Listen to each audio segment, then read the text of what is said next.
Good afternoon, everyone, and welcome to another webinar focused dental routine. Today, we are going to look at the very popular social discourse, nature versus nurture.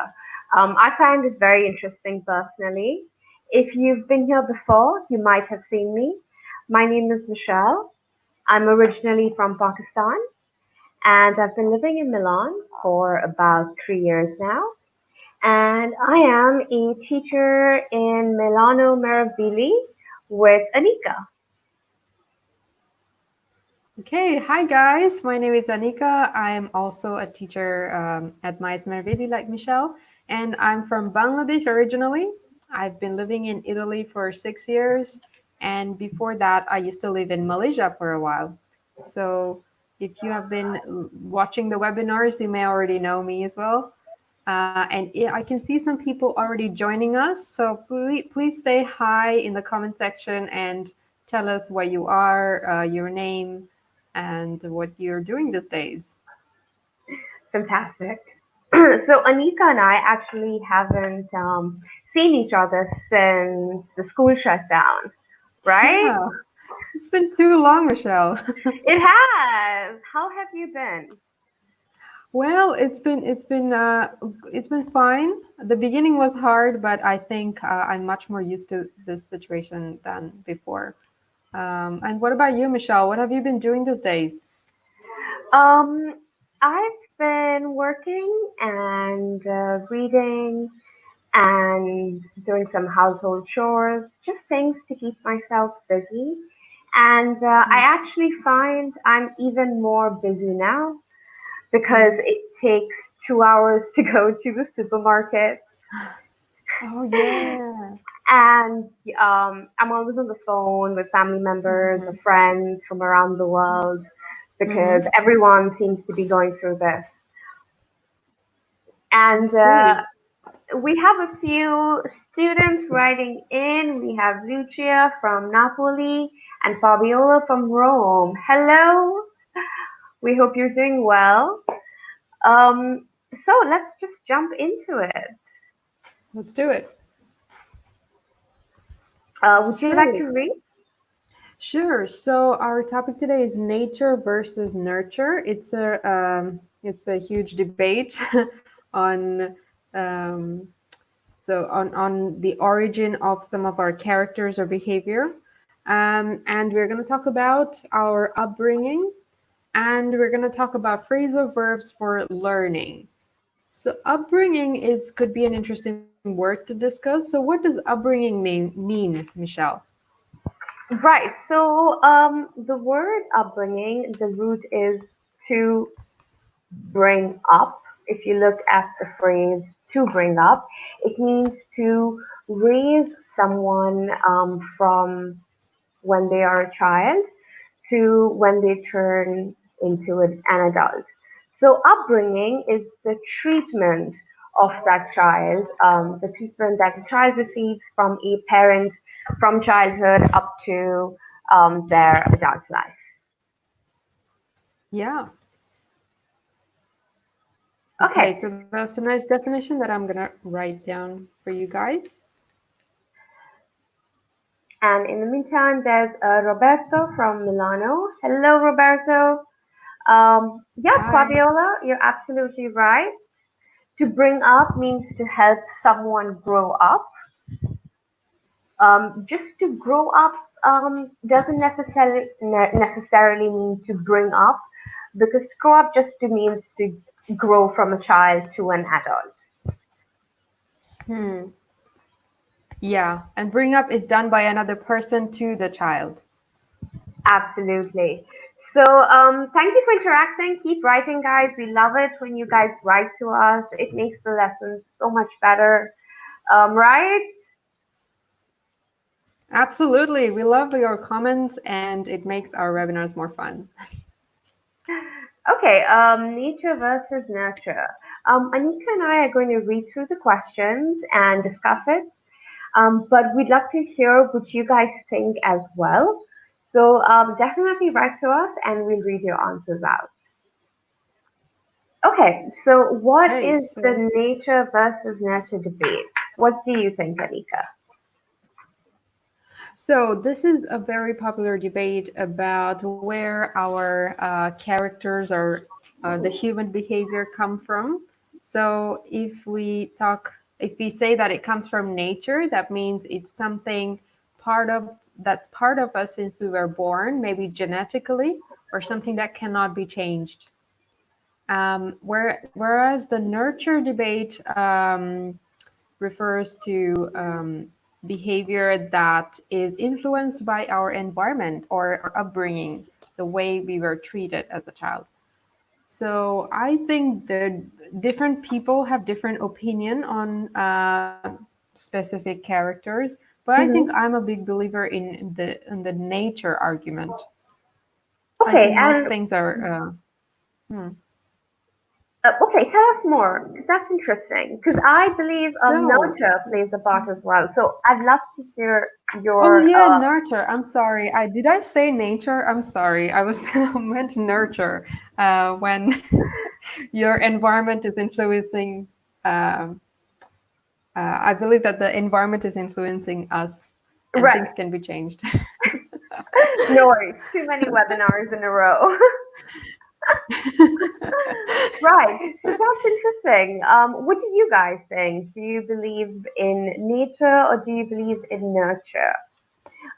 So Anika, you were Hmm. saying that you believe in nurture. Why do you believe in nurture? I think that most things happen because of our experiences and things we have been through before.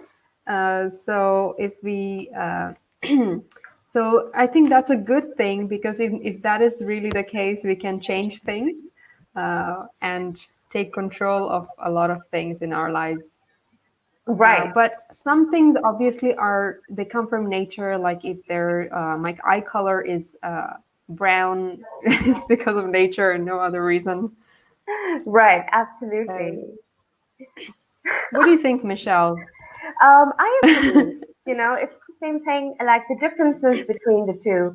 Nature refers to an individual's innate quality, which we call Hmm. nativism.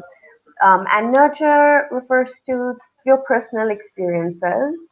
And nature is in your genes. So the physical and personality traits determined by your genes.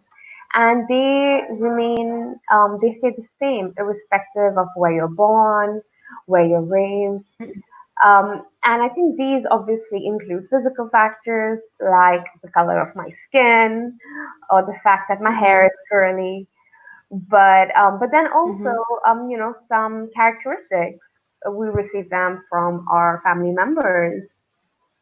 Hmm. But then nurture, which refers to your childhood and how you're brought up, how someone could Hmm. be born with genes to give them normal height, but then be malnourished in childhood, and then this results Hmm. in stunted growth. So it also affects physical aspects sometimes. Hmm. Sure, a lot of things. Okay, and Okay, the last question. hmm. So I think we have kind of discussed the next question. So what are the differences between the two Hmm. schools of thought? So we were just talking about the differences. So schools Hmm. of thought is an interesting expression. It means the two ways of thinking, different philosophies, let's say. Um, so can you guys think of other examples of characteristics, physical or personality wise, of nature and nurture? So you may want to think about things that are similar or different between yourself and your siblings. So siblings means your brother or sister. So that could be an interesting study.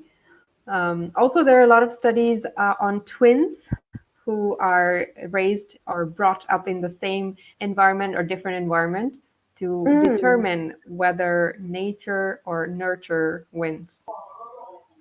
Right. And when did the debate first arise? Do you know about that, Michelle?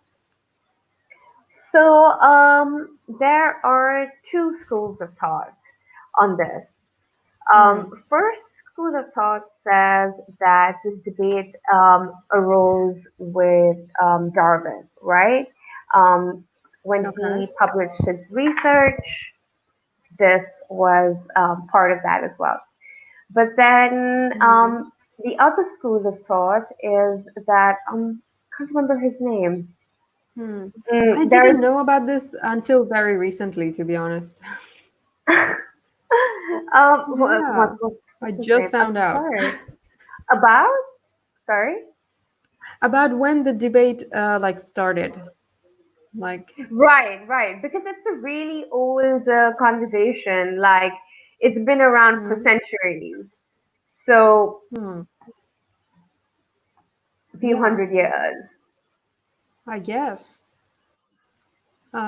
Yeah, I think it's a really important study. So you would know that if something is influenced by nature, you cannot really change that. And Mm-hmm. if it is influenced by your environment, you can do something about it. So I think it's a really good idea to study different characteristics of it.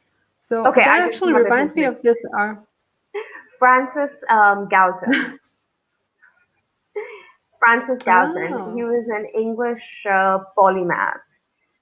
He was the one who first, in I think in the oh, 1800s or the 1900s, came up with the term. oh, interesting. It's really long. It's like a really long search. Mm-hmm. Cool. So we have some comments coming in. Okay, I'm gonna hide it just so Michelle doesn't get hidden. So Lucia says the talents of an artist a lot of times are from nature. For example, music or painting are often innate. Oh, I like the word Mm. innate. Nice. Okay, so that's really interesting, Michelle. Do you agree with that? Do you think most talents are innate or are they acquired? I think that you need to have some talent to be able to be great at it. So maybe you have some talent Mm-hmm. and then you nurture that talent and you practice daily and you have good discipline. Then I think nurture also plays a part in developing that talent. But I do agree with Lucia. Mm, yeah, great. And Renata or Hinata, if I'm not pronouncing it wrong, says, I heard about the study of twins. Very interesting. Yeah, I found that very interesting as well. And Roberto says, there are many important and interesting studies on twins, for example, on autism or other psychiatric issues. Hmm. Hmm. There sure are. Talents are innate, but you have to develop them. Oh, this is just what Michelle said, isn't it? Absolutely. And I think the best example is probably Cristiano Ronaldo, right? Mm-mm, He's an amazing player, but many people mm-mm, say that Messi is more naturally talented. But Cristiano Ronaldo puts in that effort. Like he is mm-mm, very dedicated to his craft and he always mm-mm, goes the extra mile. And that could be mm. what makes him even more famous or possibly a better player, some would say. Oh, that's a great example. It kind of gives us hope that you can actually acquire something by working Yeah, hard on it. hard work pays off. Yeah, right. I think Roberto agrees with us. He says that I think that even if you have a talent, you should work really hard to be a good artist. Hmm. Okay, so Sure, just a, sure. yeah, but just a small note on the grammar. I think that if you are talented, right? So If you, oh yeah,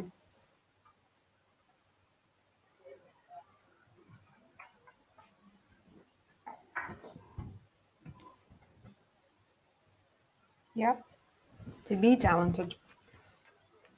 Yeah, great. Also, like, I was just thinking, it reminded me of the talent of writing. Like, I have tried it, and um, the times that I don't practice it, I can't get things out, I just can't even write even a paragraph. But if I'm constantly in the habit, it becomes really easy. So I Right. definitely agree with you guys. Okay. Would you like to read, Anika? Yes. So it's a little small, so I'm going to lean in over there. So a case study of Samoa, the adolescent girl. In 1925, Margaret Mead, I guess, if I'm reading it Yeah. right, journeyed to the South Pacific,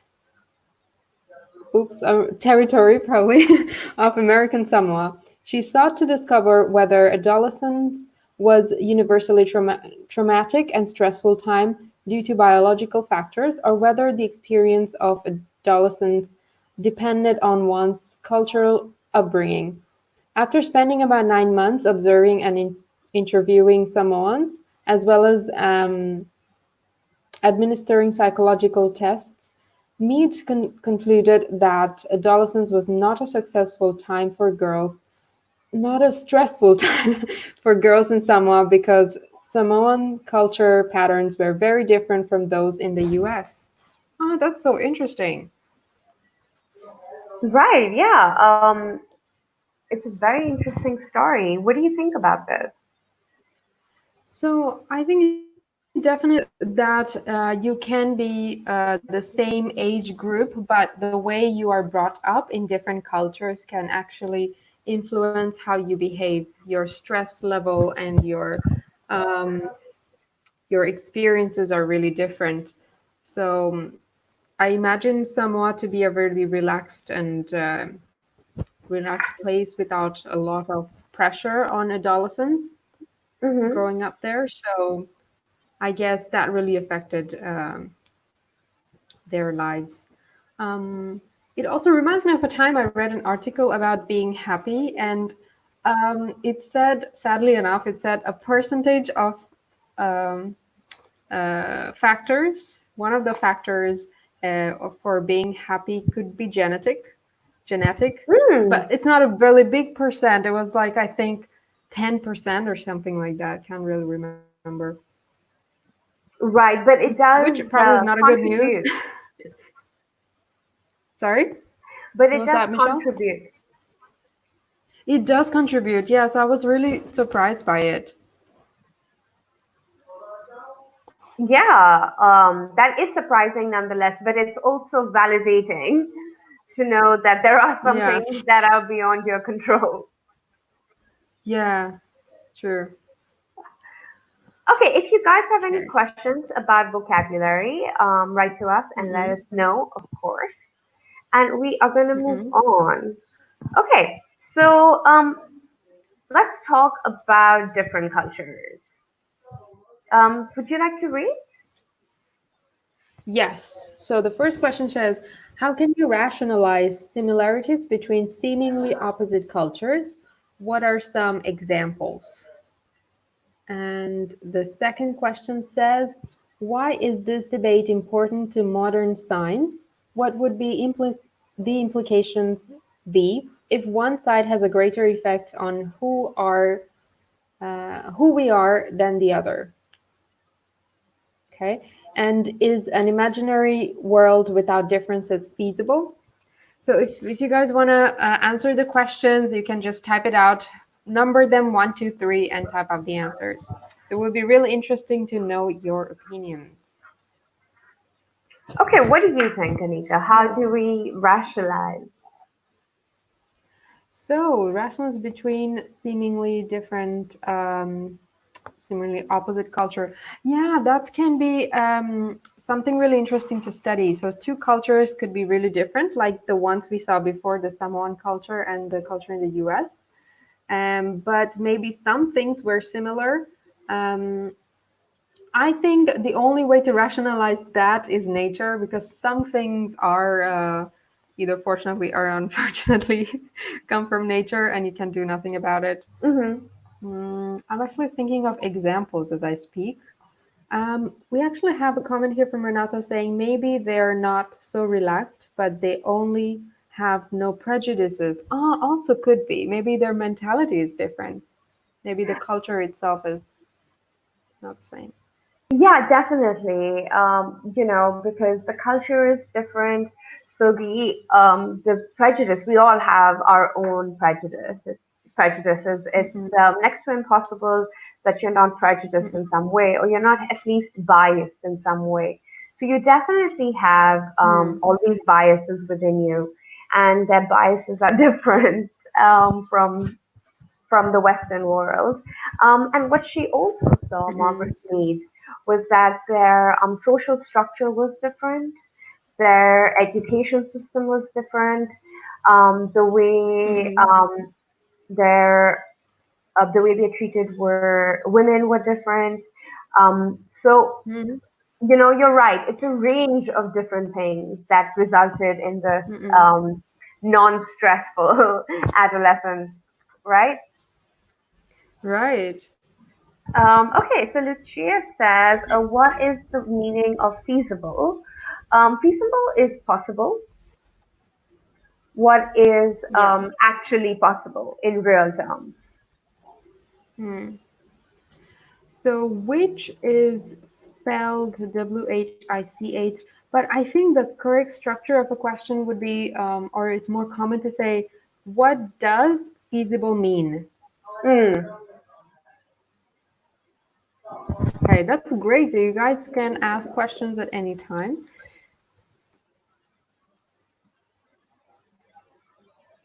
I think sometimes cultures can also be similar because of geography, right? I see, right, just based on where you are, right? Hmm. Like India and Pakistan have lots of similarities. Bangladesh and India, India and Bangladesh, just based Hmm. on sheer geography. Hmm. You might have opposite cultures, but you share Hmm. similarities. Absolutely. For example, India and Bangladesh are like, uh, Not we have friends. like different, yeah, I mean, we have different religion and different languages, but the location, the geography makes it similar in so many ways. Right. I think another way we can rationalize is religion. Yeah, Religion is brings about similarities in cultures as well. absolutely. Yeah. Do you find any similarities between the culture of your home country and Italy? Oh, it's an interesting question. Well, I find people are basically the same. I mean, the human nature in general. The only Yeah, things that change are habits and mannerism. But I don't know. I always thought that like the things people want in life, or the things people don't say and do. want. Yeah, right. What do you Right. think, Yeah. Michelle? Yeah, I Did you see completely any understand. similarities? Definitely. I think that in terms of how in Italy, um, adult children, Mm-mm. stay at home with their parents, live with their parents till until they get Oh. married or Mm-mm. until they're in their late 20s, and that's very similar to my culture as well. Mm. But that's culturally similar, but that's different from the West, as it were. Mm. True. Oh yeah, Uh, you yeah. Hmm. right, and there's also a lot of joint families, as in grandparents living with their Hmm. children and their grandchildren. That's really common in our Hmm. part of the world as well. That's true. That's true. Yeah, it's funny how like really kind of opposite type of culture have actually some similar things. Yeah. Yeah. Okay. So if you guys know of any similarities between really different or kind of opposite cultures, we would be more than interesting to know about it. Hmm. Interested to know. And okay. So while we are waiting for you guys to write your answers, maybe we can move ahead to the second one. So, what is this debate in? Why is this debate important to modern science? Okay. And what would the implications be if one side has greater effect on who we are than the other? So, what do you think about that, Michelle? Do you think it's important Hmm. to go through this Um, debate? Definitely. In terms of psychology, just to understand the way our brain works, the way we work, Yeah. you know, just for on a for the sake of knowing. Yeah, that's how Mm-mm. I would phrase. Just for the sake of knowing, how does our brain Mm. work, and how do we work as human beings? But of course, Yeah. there are so many benefits that come from knowing, right? Mm. Um, Sure. you can, attack disease. Like for example, is cancer genetic, or Mm. does the environment cause cancer? Right? Things like Mm. this. Do some people have a stronger resistance to certain drugs? Why? Mm. So I think scientifically speaking, it could have a lot of health benefits, both for your physical well-being and your Mm. emotional and psychological well-being. If someone is mentally ill, it's it's good to imagine, or it's good to know, rather that Mm. it's not nature, it's nurture. It's something that you can fix. It's something that's happened because of the environment. Yeah. I agree with you, Michelle. Okay. What do you think about the second part of the question? So if what would be the okay? So if we knew that one has a higher effect than the other, then Hmm. we could probably change things. For example, if we knew that nurture dominates over nature, then we could actually work on the things that caused it and make some changes. On the other hand, if we know that nature causes that, then we can be sure that okay, nothing we can do is in our control. So we can't really control it. So let's not waste time. Let's just move So on. let's move on. Next problem. So Yeah, that's the shortage of problem. Let's push it to the side for now. But yeah. do you think a world without differences is Hmm. feasible? Well, I think fortunately it's not feasible. Yeah, And thank God for that. So there's diversity and we have different people around. yeah, absolutely. I love being able, especially living in Milan, eat, Mm. lasagna in the afternoon and then sushi at night. Oh, I mean, that's yeah. the best example of diversity, right? Food. If diversity didn't exist, we wouldn't have such a beautiful array of options to choose from. Yeah, absolutely. I agree. I always wondered why, like, even though my sister and I were brought up in the same place, we are so different. So even if you have like similar and like exactly the same environment for everybody, you would still be different. So Yeah, absolutely. I'm very different from my brother. So, yeah. yeah, absolutely. My brother and I are polar opposites in so Hmm. many ways. But of course, we have the same upbringing. So, Hmm. okay, so let's dive deeper into this argument. First, let's talk about nature. Mm-mm. Would you like to read, Anika? Yes. So it says, what type of life lessons do you associate with nature? Are you good at the same things as your parents? Do you have a lot of common sense? Are you more apt to see the forest for the trees? Are you quick to figure out problems? So, you guys who you are watching, please answer the questions. You can type up the numbers and the answers. Starting with the first one, what type of life lessons do you associate with nature? So, Michelle, what do you think? What could be some life lessons associated with nature? Um, Everything has a purpose, Hmm. Oh, I like that. Yeah. right? Everything has a Yeah, purpose. yeah. Everything has a purpose, and What about yeah, you? yeah. I think that's a really good one. And I think another one could be mm, um, what goes around comes around sometimes. Oh yeah, that's Sometimes, karma. That's nature in its purest yeah, form. yeah. If you do something good, it comes back to you in a good way. Yeah, so it's a common expression in English. I'm gonna write down.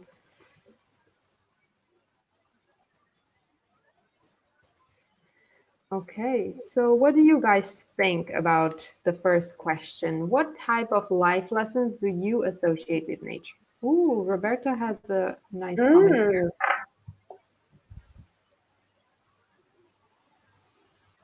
Knowing that Okay. everything is under control could be a relief, but maybe a little bit dangerous, since someone could always just say it is in my nature and not try to modify himself to make things better.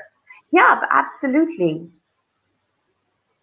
I completely agree with you, Roberto. Lucia says, if you believe in nurture, the implications are linked to increased education, whereas if nature wins, scientists could suggest genetic analysis. Yep, I think these are answers to the last slide, the previous slide. Mhm. Fantastic. Okay. Yeah. I like what Roberta has said that some people can totally take advantage of this situation and say, oh, it's just in my nature. There's nothing I can do about it. Deal with it. Yep, yep. And we all know people like that, right? Who refuse to Yeah. take responsibility for their actions and Hmm. like I'm just like that, right? That's why you got to Hmm. believe in nurture more than you believe in nature. Exactly. Okay, so this is a fun question. Are you good at the same things as your parents? Yeah, interesting. What about you, Michelle? Are you good at the same things as your parents? Mm, no, I don't think so. I don't think so. Uh-uh. But also genetically, like the ability to roll your tongue, Mm-mm. like I can't do it, but my mom can do Oh, it. oh. And my brother Hmm. can do it, but I can't do Hmm. it. Oh. Okay, so And in case you guys don't know, rolling your tongue is when you're doing I that. can't do it. So the Yeah. ability to do it is Mm-hmm. genetic. You either can or can't. There's no Mm. practicing to make it perfect. That is a gift from nature. Oh, interesting. Hmm. Yeah, that's true. For example, I can do something weird. I can wiggle my ears, You can wiggle but your nobody, ears. yeah, nobody in my family can wiggle their ears. Can you show us on camera? Well, I don't know if you guys can notice. Just turn to the side and wiggle. Did you see that? Oh, I did. I can't believe I just did that live. Now we have it forever. Oh, Okay, but what are you good at the same things as your parents? definitely not.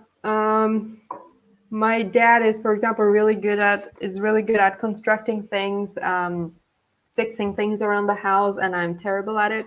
My mom is really good at cooking Bangladeshi food, and I'm always confused about the ingredients and proportions.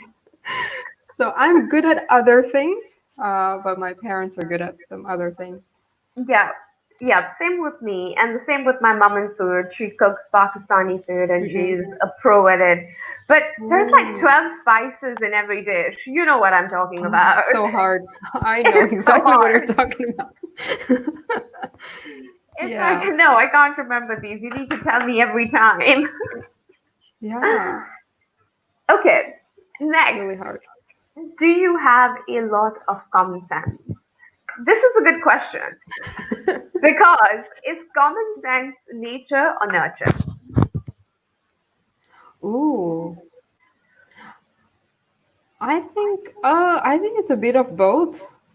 50-50. I would go for Right. 50-50. What do you think, Michelle?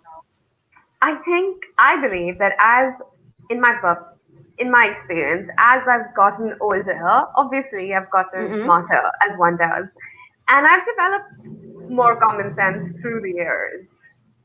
Mm-mm. So I think that Yes, Roberto, you got it right. Wiggle your ears. it's to be able to move your ears without Don't touching tell them. anybody. Um, right. So I do think that it's more the more aware, the more self-aware you are, the more you can develop your ability to be rational. Let's put it like that. Hmm. Yeah, that's true. The more experience you have, the more you understand what to do. Yeah. I agree. And do you think you have a lot of common sense? I'd like to think so. I hope so. Yeah, you're a sensible person for sure. You're very rational. Thank you. Absolutely. This is a Mm, fun expression to see the forest for the trees hmm. or to miss the forest for the trees. Um, it's a very old English expression, and basically what it means is to be so overwhelmed by the details that you miss the bigger picture. Okay, that's a nice definition. I'm gonna write this down for you. Um,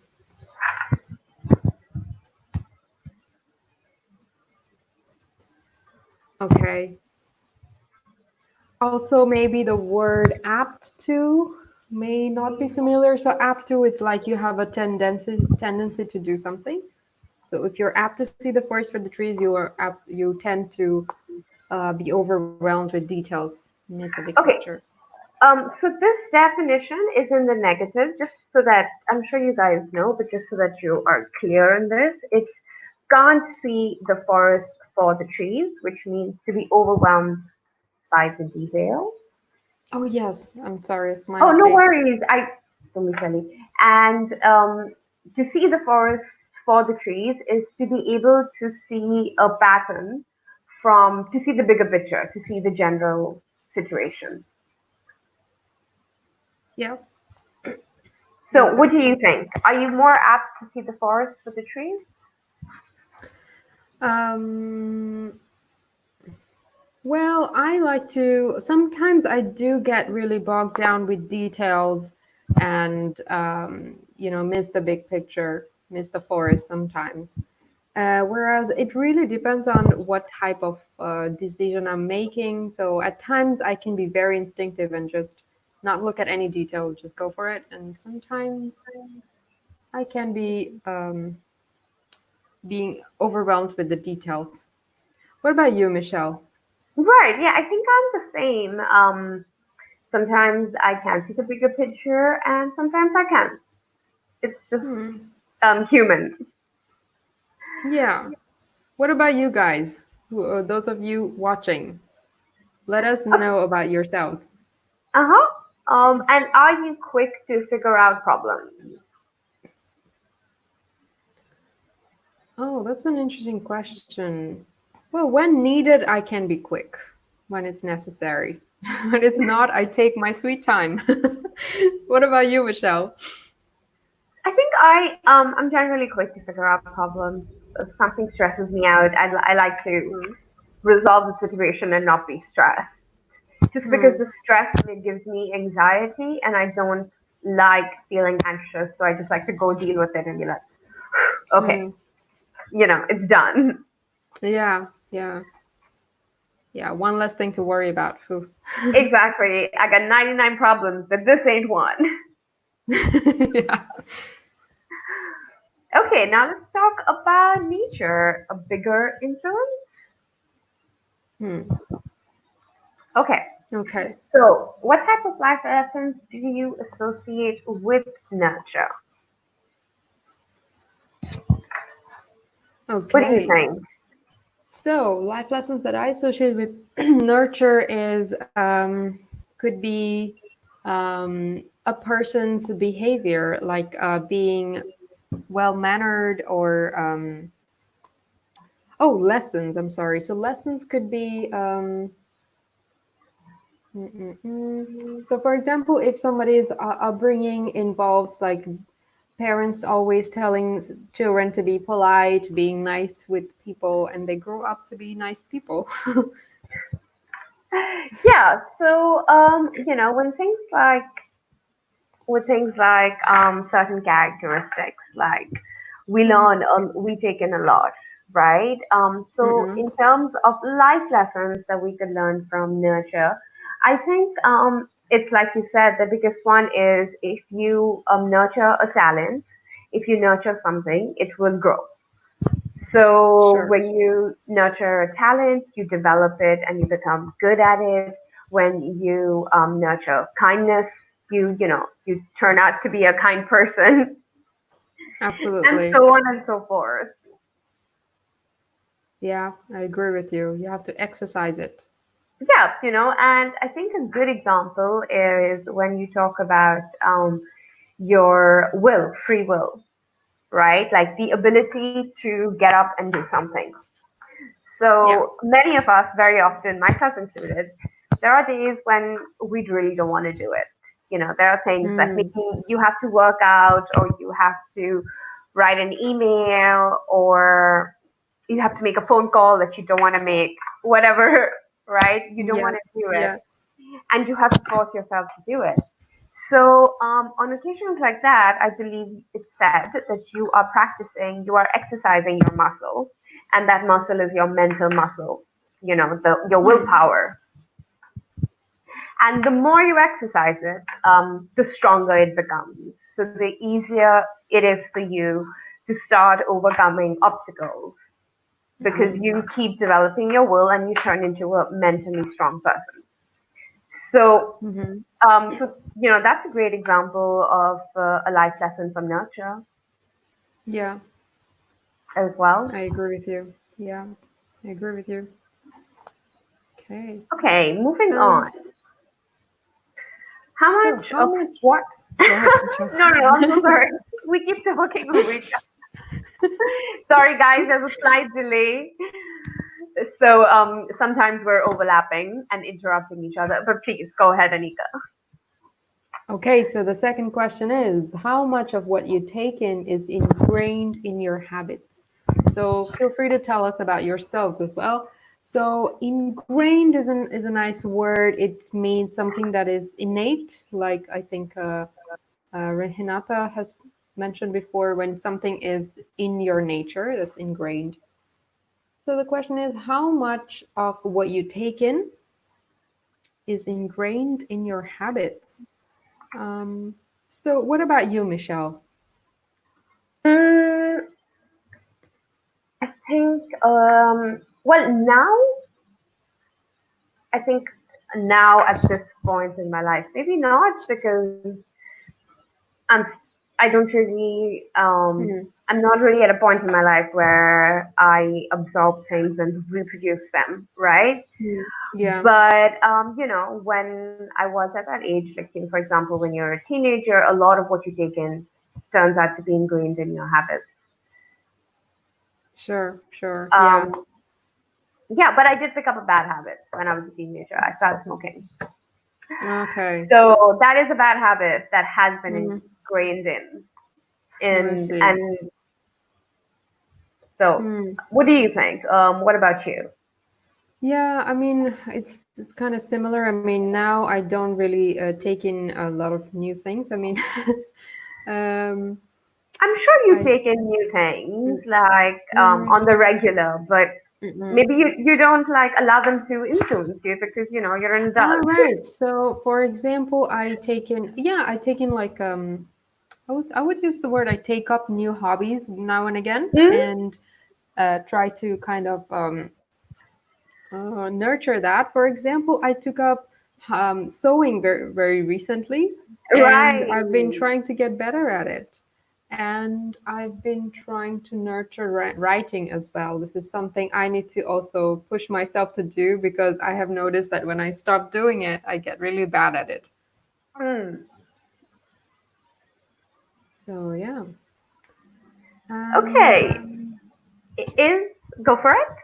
so, is your state of mind similar to those responsible for your upbringing? Oh, that's a very interesting question. So, usually parents are responsible for your upbringing. So, do you have the same state of mind, the same mindset as your parents? So, you guys can Not tell us. entirely. Like I'm very my mom's very affectionate and very chirpy, very upbeat person. So I feel I do have that, but she's also a disciplinarian in the family. So Mm-hmm. I do see some shades of that. But then Mm-hmm. of course I'm she's more conservative than I am. But I think then Mm-hmm. that's normal through the generations. You know, that's how it works. So some ways yes, in some ways no. How about you? Yeah, it's the same for me. I mean, my parents they were growing up in a different generation, different times. They had different set of rules to follow. I had my different set of rules to follow, different type of struggles at school. So, like Right. some things were different.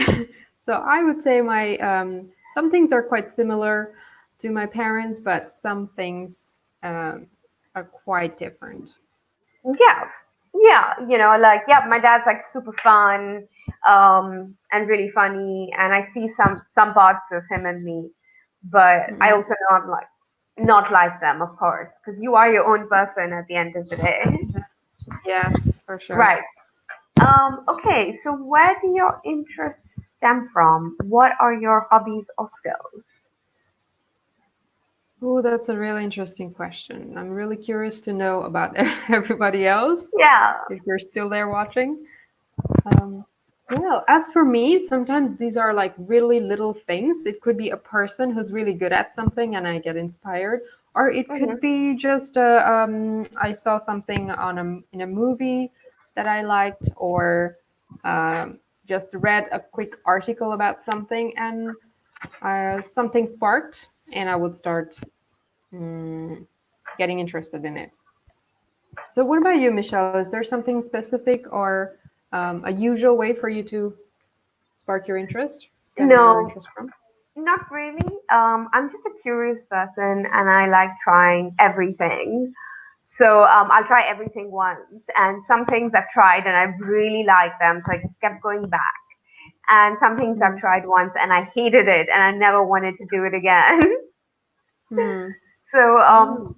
so that's how it has generally worked with me. I'm just very curious and I keep trying new things because Mm. I don't know what I like and I don't know what I don't like because I haven't tried everything.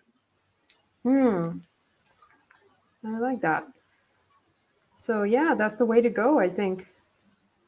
That's how you know what you like and don't like. Yeah. Okay, we are almost out of time. So let's do a quick recap of some of the things we've seen so far. Any vocabulary that you'd like to, let's just recap the vocabulary that we've seen. Um, Ingrained, and we said Mhm. ingrained is firmly established, something that's difficult to change within you, in this context within you. Then we did apt, which is tend to. What do you tend to do? What are you more apt? Are you more apt to see the forest for the trees? To see the forest for the trees is to be able to see a pattern from a mass of details, and can't see the forest for the trees is to be so overwhelmed by the details that you miss the bigger picture. Are you quick to figure out problems? Figure out phrasal verb, and and it means are you quick to solve problems? Mm, is there anything I'm missing?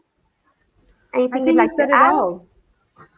I think you've said it all, Michelle. So basically, keep in mind the vocabulary. The key to remembering them is to repeat it to yourself. And that's it, I guess. Hope you guys Okay, have bye a great everyone. day. Have a good Bye. week. Thank you for joining us.